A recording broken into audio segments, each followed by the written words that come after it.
The morning fog curled like ghostly fingers over the quiet waters of the sun, barely awake, filtered through the dense pine trees that lined the shoreline, casting pale shafts of light onto the glassy surface. The lake was still deceptively peaceful, as if it had forgotten what it swallowed 9 months ago. Detective Sarah Whitaker parked her dark blue Ford at the gravel turnout, stepping out into the cool, damp air. She closed the door softly, as though afraid to disturb the silence. The slight crunch of gravel under her boots was the only sound besides the occasional call of a distant loon. Her breath fogged the air in short bursts as she pulled her coat tighter around. Maine's early spring had not yet surrendered to warmth. The lake had become a character of its own in Bayshore, silent, brooding, with hope. For the townsfolk, it had always been a place of recreation, fishing, swimming, lazy afternoon boat rides. Now it was a graveyard. 9 months ago, Laura Bennett and her 9-year-old daughter Emily had gone, a mother and daughter, who had left for a simple fishing trip, never to return. Only their small aluminum boat was recovered, found drifting along the northern cove, its oars still inside, fishing rods secured in their holders, life vests untouched. No signs of struggle, no blood, no footprints, nothing. Until yesterday. Sarah's phone had buzzed in the dead of night. The voice on the other end was Deputy Carl Mason's, steady, low, as if afraid to wake ghosts. "Detective, we found something." That something was what had brought her back here today. She crossed the muddy path leading down to the shore. The air smelled of wet pine needles and the faint brine of the lake. Deputy Mason stood ahead, his tall frame hunched, hands shoved into his jacket pockets. Beside him, carefully marked off by yellow police tape, sat the object that had surfaced after 9 long months, a child's pink backpack. Sarah squatted carefully, her eyes scanning every inch of it. The fabric was dirty, stained with lake mud, but intact. A small embroidered unicorn smiled from the front pocket, its stitching faded but unmistakable. She remembered this backpack from the missing persons photos, Emily's favorite. Where exactly was it found? Sarah asked softly. Mason gestured toward the shallow reeds just a few feet offshore. A hiker spotted it early this morning, washed up during last night's rainstorm, most likely. Sarah nodded, her mind already turning. 9 months of nothing, then this. The currents of Lake Monroe weren't particularly strong. If the backpack had been submerged this entire time, it should have deteriorated far more. Could it have been planted, she asked. Mason hesitated. We won't know until forensics is done. Sarah's eyes narrowed. She knew this lake, knew this town. Too many people wanted to believe Laura and Emily had drowned. Simple, clean. A tragedy people could package and store away. But her instincts, sharp, finely tuned over years of painful experience, refused to accept it.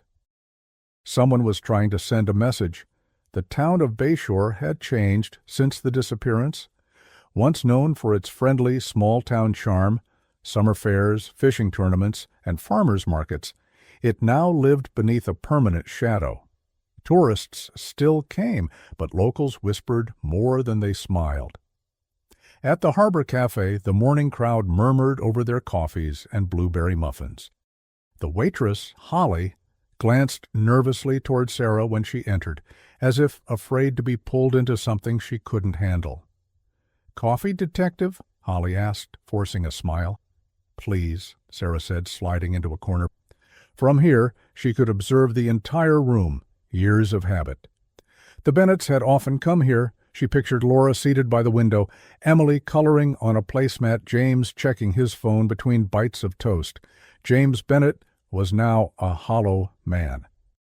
Since the disappearance, he had become a recluse, rarely seen outside his house. Some pitied him, others whispered. Sarah had interviewed him more times than she could count. His alibis held. His grief seemed real. But grief could be performed. Her coffee arrived, steaming. Holly lingered for a moment, biting her lip. They say they found Emily's backpack, she whispered. Word travels fast. Is it true? Holly asked, eyes wide. Sarah met her gaze. Yes, Holly shivered. Poor little girl. The door chimed. Heads turned. In walked Rachel Monroe, Laura's best friend and confidant. Her face was pale, eyes rimmed with fatigue. She spotted Sarah and made her way over. Mind if I sit? Rachel asked. Of course. Rachel slid into the booth. I heard, she said, her voice trembling. The backpack. Sarah studied her. You okay?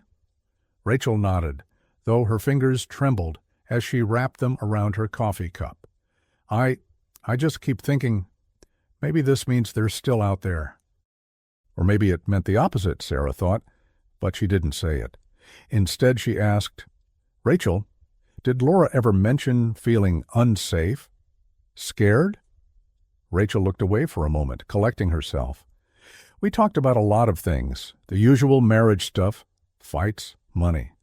But lately, she was anxious, said James was under pressure, from who she never said. Pressure? Debts, I think. Gambling, maybe. He was secretive about the business. She was worried. Sarah's pulse quickened. It aligned with whispers she'd heard, but couldn't yet prove. She took a sip of her coffee and leaned in closer. Did she ever talk about leaving? Rachel hesitated. A few times.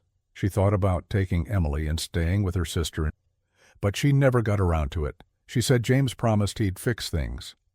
Promises, empty or deadly. That afternoon, Sarah visited James Bennett's house, a two-story colonial on Maple Street, its white paint peeling slightly from years of coastal winds. The lawn was overgrown, the porch creaked under her boots. James opened the door slowly, eyes sunken, beard unkempt. Detective Whitaker, he rasped. Mr. Bennett, I need to ask you a few more questions. He stepped aside, wordlessly allowing her in. The living room was dim. Thick curtains blocked out the weak sunlight. Family photos adorned the mantel, smiling faces frozen in time. Laura holding Emily at the county fair, Emily holding up a trophy from her school's spelling bee. James with his arm around both of them. The images were painful in their normal. Sarah gestured toward the couch. Mind if we sit? James slumped into an armchair, his hands fidgeted, rubbing together. The backpack. They told me. Yes. Found this morning? His eyes glistened. How is that possible after all this time? That's what I'm trying to figure out. She paused, watching him carefully. James, is there anything at all you haven't told us? He looked up sharply. I've told you everything. Laura was planning to leave. With Emily. His face darkened. Who told you that? Is it true? He exhaled sharply, shoulders collapsing. She threatened it, yes. She said I was reckless, that I was putting the family in danger. But I never thought she'd actually do it. Danger from what, James Fent? Gambling debts? Business partners? Someone threatening you? He shook his head vehemently. No, nothing like that. His denial was too quick, too neat. Sarah sensed layers beneath the surface, like sediment buried deep beneath the lake bed. Later that evening, as dusk fell over Bayshore, Sarah stood once more at the shoreline. The lake reflected the fading orange glow of the sunset, its surface rippling gently. The pink backpack sat in an evidence bag inside her vehicle. She replayed everything in her mind, Laura's anxiety, James's evasiveness, Rachel's warnings, the pristine condition of the backpack after 9 months. None of it fit. The lake whispered with the wind, as if urging her to look deeper. As night fully descended, a single thought anchored itself in Sarah's mind. Someone wanted the backpack to be found. The following morning, rain drizzled in fine, cold needles over Bayshore. Sarah Whitaker drove slowly through the narrow streets, passing weathered clapboard houses and shuttered storefronts. The windshield wipers squeaked rhythmically, keeping time with her restless thoughts. The town, despite its modest charm, held its breath beneath layers of silent grief and suspicion. Sarah had grown familiar with places like Bayshore. Every small town carried its own tapestry of secrets. But this case, it was personal in ways she couldn't quite admit, even to herself. 23 years earlier, the images were still vivid despite her efforts to suppress them. The last time she saw her younger sister Anna, they had argued. Stupid, trivial things. Who borrowed whose sweater? Who was supposed to do the dishes? Then Anna stormed out into the fading summer. For months, Sarah's world unraveled. Search teams combed the woods. Volunteers pinned flyers on telephone poles. Her parents withered under the weight of life. And Sarah, 15 years old at the time, had carried the heaviest guilt. If she hadn't been so stubborn, so petty. Her sister vanished without a trace. That was the beginning. The beginning of the nightmares. The beginning of Sarah's obsession with missing persons. The beginning of the path that led her here, state detective, specializing in cold cases, unwilling to let anyone else fall into the void her sister had disappeared into. Sarah pulled into the Bayshore Police Department, a squat brick building that smelled perpetually of burnt coffee and mildew. Deputy Carl Mason was already waiting, holding a manila folder. "Morning," he said. "Morning, lab results?" Mason handed her the folder. "Preliminary." Sarah flipped it open. Photographs of the pink backpack were clipped to the front page. The forensic report was short. The backpack showed minimal signs of prolonged water exposure. "Minimal deterioration after 9 months in a lake," Sarah muttered.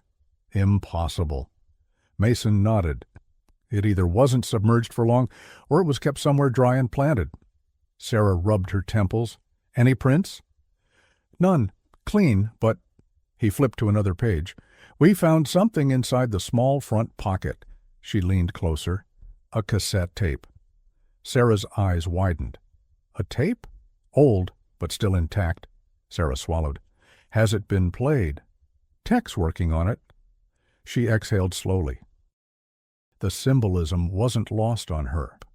Just like the one she found in her parents' basement years ago when they were searching for clues after Anna vanished. The echoes between her past and this case gnawed at her. "Anything else?" Mason hesitated. The forensic pathologist also noted some faint fiber traces, not from the backpack's original materials, synthetic, possibly from indoor carpeting. Sarah closed the folder, her pulse quickening. So this backpack was likely stored inside. "Somewhere." "Looks that way." After lunch, Sarah visited the Bennett residence again. James answered the door, bleary-eyed. "Mr. Bennett, I need to ask you something specific." He stepped aside. Inside, Sarah noticed the living room was darker than before, as if James couldn't bear to let the outside world in. The same family photos sat on the mantel, like, "I need to know about Laura's plans," Sarah. "Anything she might have said in the days leading up to the disappearance?" James sat heavily in the armchair. "I told you she was worried, about money, about me." Sarah pressed on. "Was she packing things for Emily? Clothes, toys, personal items?" James rubbed his face. "She took nothing. Everything was still here. That's why I never believed she really planned to leave." Sarah studied him. "Was Emily's backpack here the night before they left?" James's brow furrowed. I don't remember." "Oh, you don't remember?" Sarah's voice sharpened. "I don't." His voice cracked. "Do you think I don't replay that day 1,000 times in my head? I don't remember if she had her backpack or not." Sarah let the silence stretch, watching him squirm. His grief was real. But grief and guilt often shared the same disguise. Later that evening, Sarah returned to her motel room. The Bayshore Inn was simple. Single bed, flickering lamp, and the hum of an ancient air conditioner. But it was all she needed. She placed the evidence photos on the desk, organizing them meticulously. The boat, the backpack, the shoreline. Her phone buzzed. It was Mason. "We got the tape to play," he said. Sarah's heart rate spiked. "And?" There's only a few minutes recorded. Sounds like a child's voice. We're still cleaning it up for clarity. But there's one thing you should hear." Mason played a snippet. Static filled her ear, followed by a small, wavering voice. "Mommy? Are we going home now?" The tape clicked off. Sarah's eyes welled unexpectedly. Emily's voice, alive, scared, confused, and recorded. "Why? Who the hell recorded this?" she whispered. "We don't know yet," Mason said, "but this wasn't meant for anyone to find." Sarah stared at the photos, her reflection mirrored faintly in the motel window. Someone was playing. The next day, Sarah sought out Rachel Monroe again. They met at a small park overlooking the rocky shoreline. The fog rolled inland like a living thing, blanketing the town in heavy gray silence. "I need to know more, Rachel," Sarah said softly. "Everything, even what you were afraid to say before." Rachel shivered and pulled her jacket tighter. "You don't understand this town, Sarah. People here protect each other." "From what?" Rachel's eyes darted nervously. "There were rumors about James, about his father's old business connections, the kind you don't talk about." Sarah felt the ground shift beneath her. "Illegal connections?" Rachel nodded. "Loans, smuggling, backroom deals, nothing proven, but enough to scare Laura. She was convinced someone was watching them." "Who?" Rachel's voice dropped to a whisper. "Thomas Green." Sarah's stomach turned. The marina owner, the last man to see Laura and Emily before they vanished. That evening Sarah drove to Green's marina. The place was nearly deserted, save for the gentle creaking of docked boats swaying with the lake's subtle current. The overcast sky bled into the water, making the horizon blur. Thomas Green stood on the dock, smoking, staring into the distance like a man haunted. "Mr. Green," Sarah called. He turned slowly. "Detective? I need to ask you a few more questions." He flicked his cigarette into the lake. "About Laura and the girl, I assume."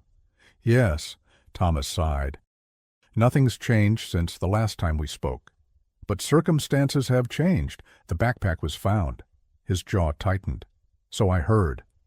Sarah stepped closer. "When they came to the marina that morning, how did Laura seem?"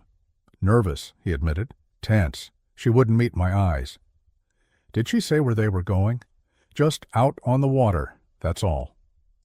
Sarah studied him. "And afterward? Did you see anyone else? Any boats following them?" Thomas's eyes flickered, a subtle, almost imperceptible flinch. "No."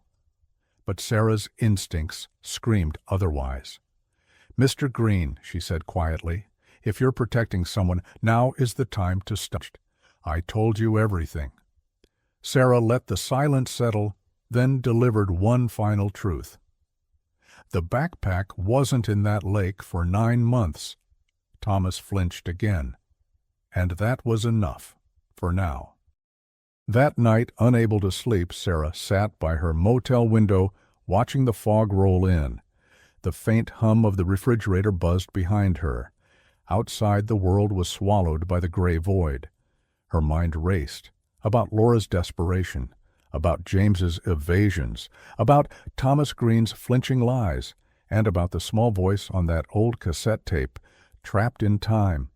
The past was circling her again, different names, same haunting. And then a chilling realization whispered through her. Maybe Emily was never in the lake at all. The storm hit Bayshore unexpectedly that night. Wind howled through the streets, rattling shutters and sending loose branches skittering across raiment. Thunder cracked like a gunshot over the lake. Sarah lay awake in her motel bed, the storm outside matching the turmoil inside her. At 2:13 a.m., her phone buzzed. It was Mason. His voice was tight, urgent. "Sarah, you need to come down to the marina, now." When Sarah arrived, emergency lights cast an eerie glow across the dock. Deputies moved with purpose, flashlights cutting through sheets of rain. Mason met her at the tape line. "You're not going to believe this." They hurried toward one of the rental storage units adjacent to the marina. The padlock had been forced open. Inside, lit by harsh fluorescent bulbs, sat something that didn't belong, a child's sneaker. Small, pink, mud-stained. Next to it, a sealed plastic bag containing long strands of blonde hair. Sarah's stomach dropped. "Emily," Mason nodded grimly. "We ran the DNA on the hair. It's a match." Sarah knelt beside the evidence markers, her mind racing. The sneaker wasn't deteriorated like something exposed to the elements for 9 months. The hair wasn't degraded. This was recent. Someone was staging these discoveries, but why? Later that morning, Sarah met with Dr. Avery Collins, the forensic psychologist, consulting on the case. They sat in a private room at the station, files spread between them. "This behavior pattern," Dr. Collins began, tapping the photo of the sneaker. "It's deliberate. Someone's controlling the narrative." Sarah nodded. "They're planting hope, or planting fear." Collins leaned forward.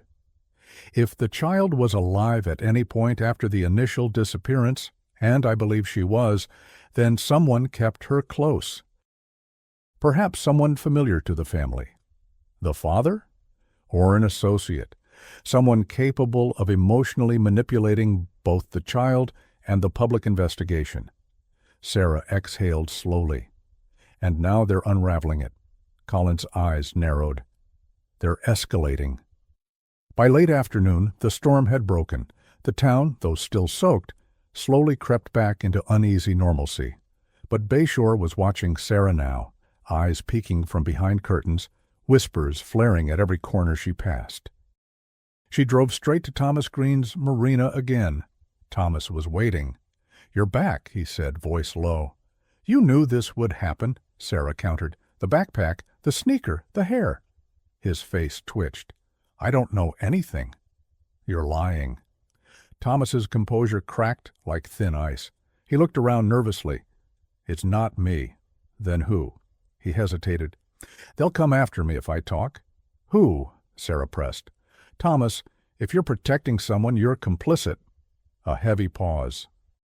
Finally, Thomas whispered, "James's debts. They weren't just gambling. He owed dangerous people, people who collect in ways you don't imagine." "Who?" Thomas glanced over his shoulder. "The Keller family." Sarah's pulse quickened. The Kellers were a silent undercurrent in Bayshore for decades, operating fishing charters as a front for drug trafficking, extortion, and disappearances. No one dared cross them. "They threatened Laura?" Sarah. Thomas swallowed. "She wanted out. She wanted to expose them. She thought if she disappeared, they'd lose leverage." Sarah's head spun. "And Emily?" "She was leverage." Sarah left the marina with new urgency. If the Kellers had Emily, there was a chance she was still alive. But the recent staged clues suggested something else. The Kellers were losing control of the situation. Someone inside their organization was breaking ranks. The next clue came 2 days later. An anonymous envelope arrived at the station.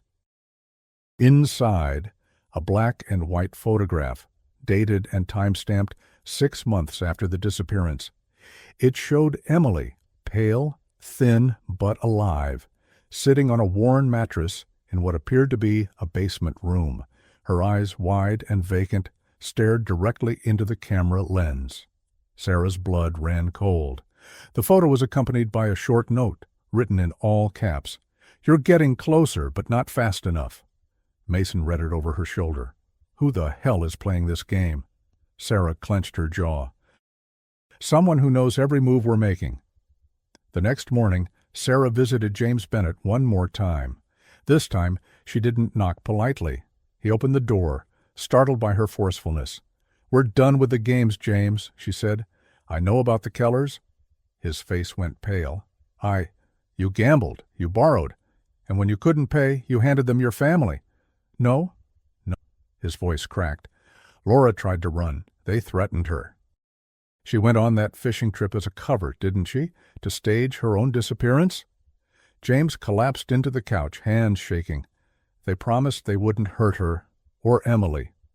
I didn't think... "Where is she, James?" Sarah demanded. "Where is Emily?" Tears streamed down his face. I don't know. I swear I don't know. They cut me off after she tried to leave.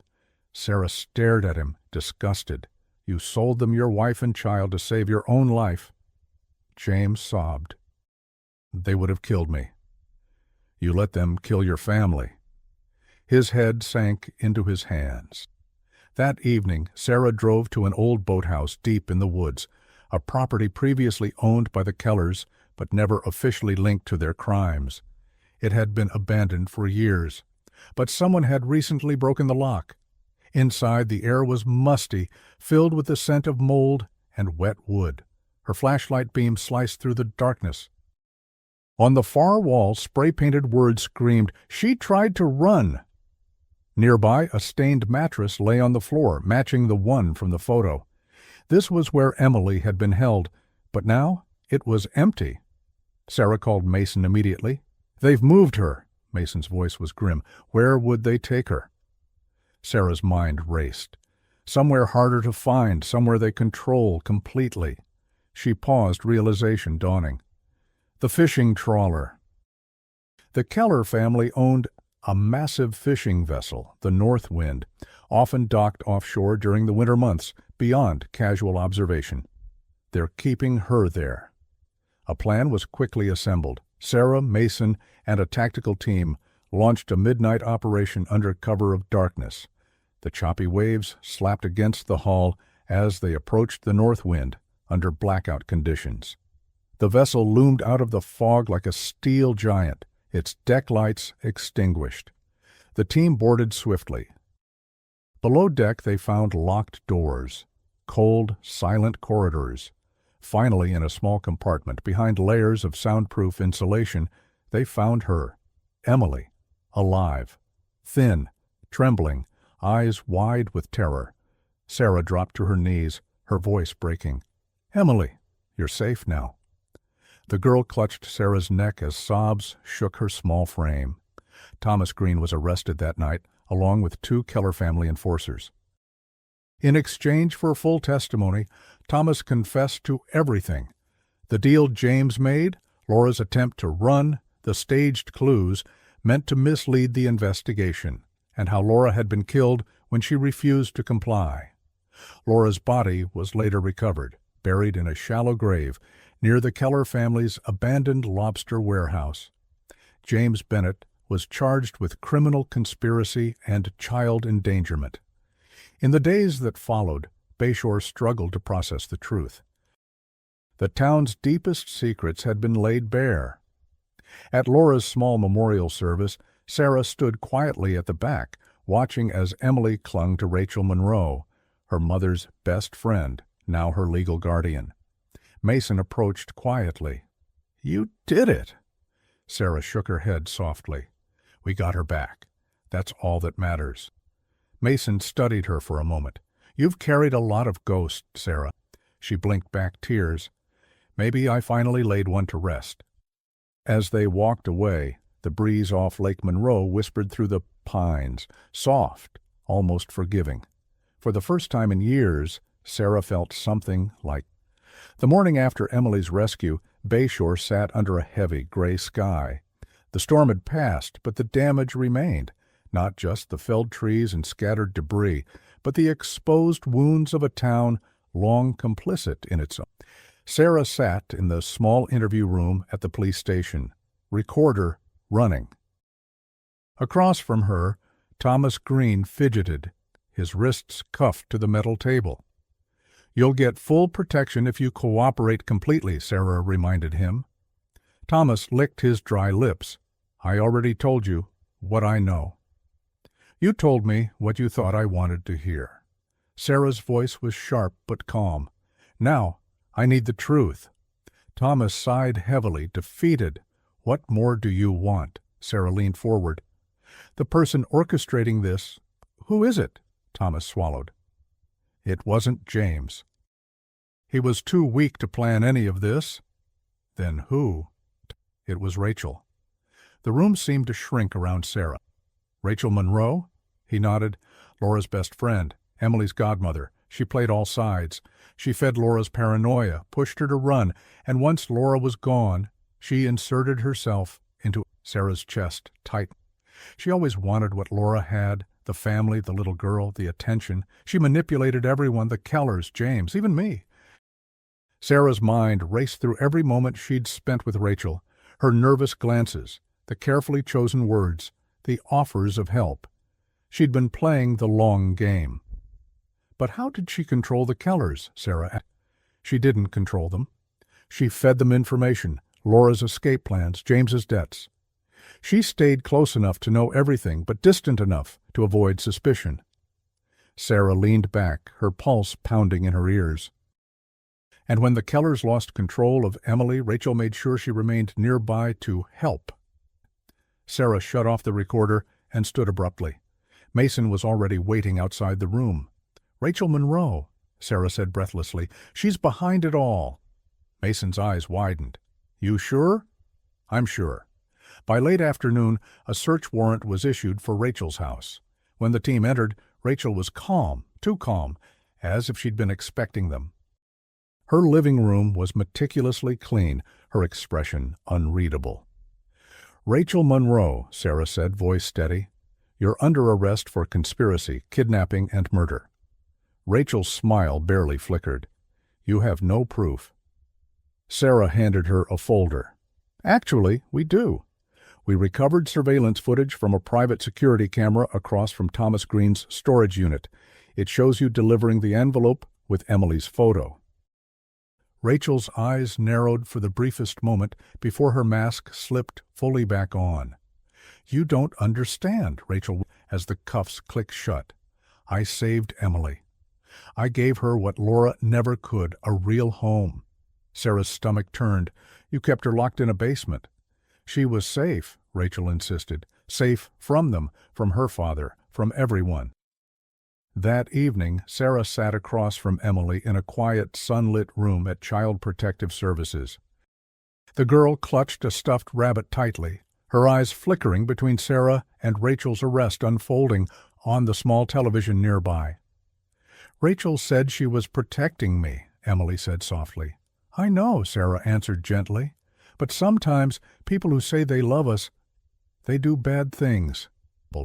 "Is she going to jail forever?" "That's not for me to say," Sarah said, "but you're safe now." Emily hesitated, then whispered, "Can I stay with Aunt Rachel's sister? I know her." Sarah smiled softly. "We'll make sure you're with someone who loves you and keeps you safe." 2 weeks later, Sarah sat with Mason on the Bayshore Pier, the wind cold but refreshing, as the town tried to settle back into its. "You were right all along," Mason said, sipping. Sarah shook her head. "Not entirely. I missed Rachel for too long." "Because she hid in plain sight," Mason added.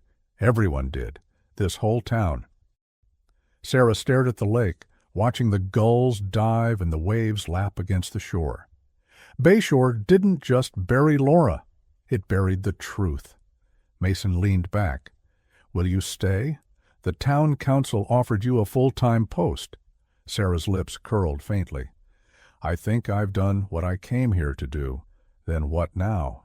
Sarah exhaled slowly. Maybe it's time to go home." And raised his cup in a small salute. "To going home." Oh, Sarah smiled, her heart lighter than it had been in years. For the first time since Anna's disappearance, the ghosts that had haunted her seemed further away. 3 weeks after Rachel Monroe's arrest, the town of Bayshore exhaled, but only slightly. The headlines had moved on, the television crews left, but for Sarah Holden, the puzzle still felt incomplete. Rachel had confessed to orchestrating Laura's attempted disappearance. She admitted to manipulating James Bennett, feeding information to the Keller family, and ultimately keeping Emily hidden for months. But something about her confession gnawed at Sarah. On a quiet Monday morning, Sarah sat in her temporary office at the Bayshore police station, reviewing every file from the case, every detail, every testimony. Her eyes landed on the forensic timeline of Laura's death. The medical examiner had placed Laura's death roughly 2 weeks after the fishing trip. But something odd emerged. Decomposition levels indicated the body had been refrigerated before burial. refrigerated. Sarah sat upright. Rachel didn't have access to refrigeration equipment, and the Keller family warehouse, where Laura was found, had its walk-in freezer removed years prior during a DEA raid. Someone else had preserved Laura's body, someone who still hadn't surfaced. Mason entered the office, noticing Sarah's expression. "You found something," he said. "Maybe." Sarah handed him the file. "We've been assuming Rachel orchestrated everything, but someone else helped, someone with resources." Mason read quickly, brow furrowing. "You think there's another player?" "I do." Mason glanced at her. Sarah shook her head. "No, someone even closer, someone we never questioned." Mason stared at her. "Who?" Sarah answered softly. "Sheriff Donald Whitaker." The theory sounded insane at first. Whitaker had been the one who first called Sarah, who offered his department's full cooperation, who played the loyal veteran officer overwhelmed by a high-profile case. But there were red flags. He personally managed evidence intake in the early days. He approved the limited search radius around the lake. He steered suspicion toward James Bennett while quietly minimizing Keller involvement. If Rachel had manipulated from the shadows, Whitaker had manipulated the investigation itself. Sarah pulled surveillance records. The data showed multiple unreported meetings between Whitaker and Thomas Green during the 9 months of Emily's captivity. Then she checked Whitaker's financials, hidden payments funneled through shell companies, all tracing back to offshore accounts linked to Keller operations. Mason looked at the reports, stunned. "He's been on their payroll," Mason whispered. "For years," Sarah said. "Rachel was just the distraction." Sarah and Mason took their evidence directly to the state attorney. Warrants were issued, but Whitaker sensed it coming. When the team arrived at his lakefront home, the sheriff was gone, his truck abandoned, his badge and service weapon left behind. Sarah scanned the shoreline, the old boathouse, the place where Emily had once been held. "They're using it again," she said. The team moved quickly, guns drawn. Inside, they found signs of hasty departure, half-eaten food, burner phones, documents burning in a trash barrel. Then, deep beneath the boathouse floor, hidden behind false walls, they discovered something far worse than expected. Stacks of videotapes, dozens of them. Sarah's hands trembled as she pulled one from its sleeve. The label read, "June 2023, Emily." The tapes revealed the true horror. The Kellers and Sheriff Whitaker had been running an underground exploitation ring for years. Laura had discovered it by accident when one of James's debts brought her too close. Her threat to expose them triggered her staged disappearance. Rachel Monroe wasn't the mastermind. She was just another pawn, a woman who, twisted by her own obsessions, aided the scheme believing she was protecting Emily. Whitaker had managed it all. When Laura tried to run, Whitaker ensured her death. When Rachel faltered, he covered for her mistakes. And when Sarah arrived, he manipulated her investigation while staying one step ahead, until now. 2 nights later, the break finally came. A long-haul trucker reported picking up a stranded man matching Whitaker's description 150 miles north. The FBI joined the hunt. Whitaker was captured at a roadside motel near the Canadian border, attempting to cross illegally. During interrogation, he broke quickly under the weight of evidence. He detailed every aspect of the operation. The Keller family's decline, the offshore trafficking network, his role as the inside man, feeding law enforcement just enough to stay useful while hiding the full extent of their crimes. The fallout rocked Bayshore. Multiple deputies were arrested. The Keller dynasty collapsed overnight. Federal indictments followed. Rachel Monroe accepted a plea deal in exchange for testifying fully against Whitaker and the Kellers. She would spend the next 20 years in prison. James Bennett faced federal charges for knowingly aiding the conspiracy, but Emily was finally free. 3 months later, Sarah visited Emily one last time before leaving Bay Shore. They sat beneath a tall oak in the Foster family's yard, the lake shimmering in the distance. Emily's hair was longer now, her face fuller, but the quiet sadness still lingered in her eyes, a child learning to heal from unimaginable wounds. "Do you have to go?" Emily asked. Sarah smiled gently. "It's time for me to go home." Emily hugged her tightly. "Thank you for finding me." Sarah held her close. "You're the bravest girl I've ever met." As Sarah drove out of Bay Shore for the final time, the early morning sun rose over Lake Monroe. Her phone buzzed, Mason checking in one last time. "You sure you're done?" he asked. Sarah looked at the road ahead, then the reflection of the lake in her rearview mirror. "For now," she answered. "But some ghosts stay with you forever." The courtroom was filled with an oppressive silence as Rachel Monroe took the stand for the final time. Her hands trembled slightly, but her voice was steady. "I didn't kill Laura Bennett," she said, "but I didn't save her either. I thought I was saving Emily. I see now I was only saving myself." Her confession echoed through the packed room. The judge watched her carefully, the jurors scribbled notes, and at the prosecution table, Sarah sat quietly, observing.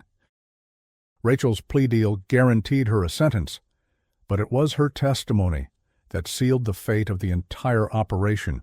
The Kellers were sentenced to life without parole. Whitaker received consecutive life sentences. His fall from respected sheriff to criminal mastermind broadcasted across national news. For Sarah, the weight began to lift. Weeks later, Sarah met Mason one last time at Bay Shore's small cafe overlooking the lake. "This town will never be the same," Mason said, stirring his coffee. Absent-mindedly, Sarah nodded. "It's not supposed to be." Mason looked at her with a small grin. "And you, where's next?" "Back home, back to Baltimore," Sarah said. "There's work waiting for me, and closure I still need." Mason raised his cup. "To closure." Sarah smiled faintly, though part of her knew closure was an illusion. Some cases leave echoes, and this was one of them. 2 days later, before her departure, Sarah visited Emily one final time.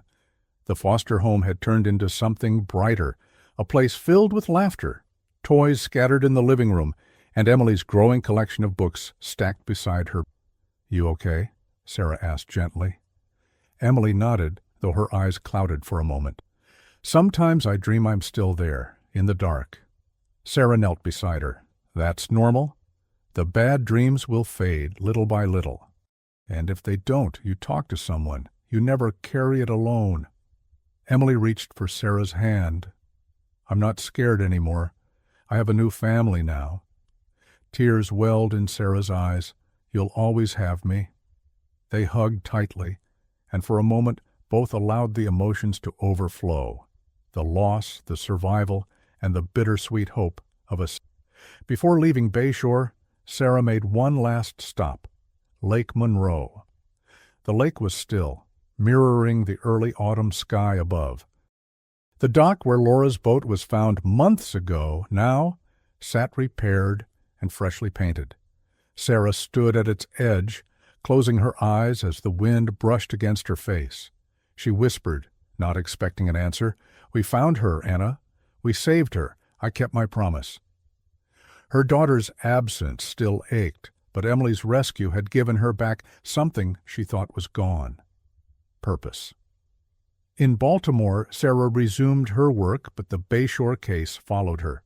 The media called it the Lake Monroe Conspiracy. Survivors from other Keller victims stepped forward. The FBI reopened several cold cases connected to Whitaker's network. Laws changed. Safeguards improved. Sarah testified before Congress about corruption within small-town law enforcement, organized crime, and the blind spots that allowed predators to hide in plain sight. Her courage brought systemic reforms. Months later, an unexpected envelope arrived at Sarah's home. Inside was a photograph. Emily, standing in front of her new school, grinning ear to ear. She held a sign, First day of 4th grade. On the back, written in careful handwriting, "Thank you for finding me." Sarah pressed the photo to her chest, letting the tears come freely this time, not of grief, but of healing. Months after the trials ended and the dust had settled in Bayshore, Sarah Monroe found herself back at the lake one last time. The place where grief, fear, hope, and justice had collided. The gentle lapping of water against the shore mingled with the calls of distant birds, a natural symphony that felt strangely healing. Sarah's eyes scanned the horizon, the golden hues of sunset reflecting on the ripples. Her phone buzzed gently in her pocket. A message from Emily's foster mother.